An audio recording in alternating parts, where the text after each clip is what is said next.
Nous sommes très heureux de vous retrouver sur notre plateforme digitale Sport Life 221, votre site d'information sportive. Ñu fas yéene ànd ak yéen saa su ne dëgtal leen lépp luy jëm ci wàllum tàggat yaram tey ñu fas yéene waxtaan ak yéen résultat de la Ligue des Champions match yi nga xamante ne moom moo am niki démb. Feyenoord doon jouer ak Bayern Leverkusen, Crevena doon dalal le Benfica, Atalanta Bergame doon jouer ak les Gunners d'Arsenal, l'Atlético de Madrid faisait face au Leipzig, le Stade Brestois doon dalal ñi nga xamante ne ñoom ñooy Sturm Graz, Monaco doon dalal le FC Barcelone. Donc mu nekk les 6 matchs yi nga xamante ne moom moo amoon démb pour clôturer la première journée de la Ligue des Champions. Donc dañ koy doora ni dëgtal leen les résultats du match bi amoon diggante Feyenoord ak le Bayern Leverkusen.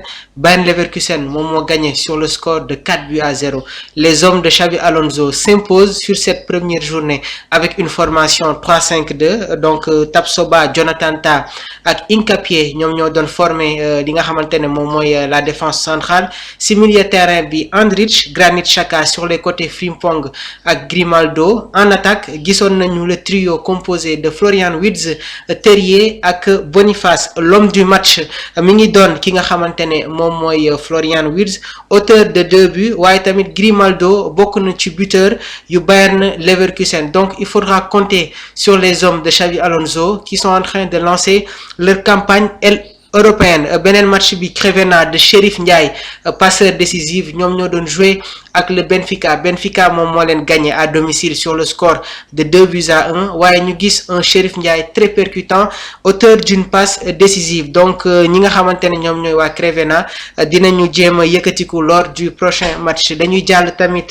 sur match bi amoon diggante Atalanta Bergame ak Arsenal. Le match s'est concédé par un match nul, 0 but partout. Ki nga xamante ne nag moom mooy Retegui nekk nouvelle recrue de l'Atalanta Bergame, moom jotoon na am un penalty waaye repoussé par le gardien des Gunners, Raya, bi nga xamante ne sur la deuxième action dafa imposé wu. Donc un nul décevant pour les Gunners d'Arsenal. Les hommes de Arteta ñoom nekkoon nañu vraiment ci match boo xamante ne c'était très compliqué pour eux, waaye tamit liñ ci remarqué mooy seen manque d'animation offensive. Dañuy jàll sur beneen match bi, l'Atlético de Madrid doon jouer ak Leipzig. Les Colchoneros se sont imposés sur le score de 2-1. Ki nga xamante ne moom mooy Šeško, l'attaquant du Leipzig, moom moo dugal le premier but du match avant que Antoine Griezmann, le français, égalisé. Et à la 90e minute, le défenseur uruguayen ki nga xamante ne moom mooy Jiménez, moom moo dugal le deuxième but en faveur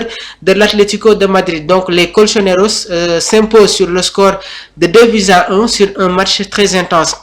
ñu jàll ci beneen match bi bu amoon diggante Brest ak Sturm Graz. Les Français bi nga xamante ne ils ont réussi à se qualifier à la Ligue des Champions l'année dernière, tey jii démb def nañu un match tamit époustouflant, et notamment à un but de l'international sénégalais Abdallah Sima en provenance des Rangers. Donc ki nga xamante ne nag moom mooy Abdallah Sima moom itam démb dafa nekkoon titulaire ci biir match bi.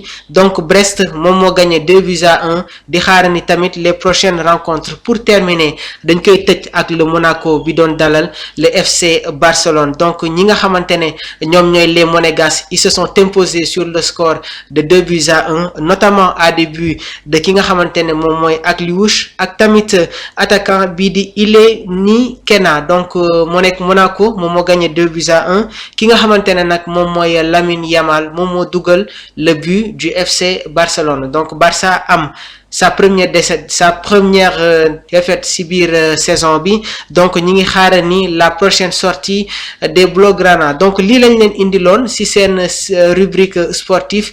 ñu ngi leen di wax ngeen wëy di abonné, bës la cloche de notification pour recevoir tout ce qui est information sportive sur notre plateforme Sport Life 221. ñu ngi leen di dox dig daje beneen yoon. Jërë ngeen jëf.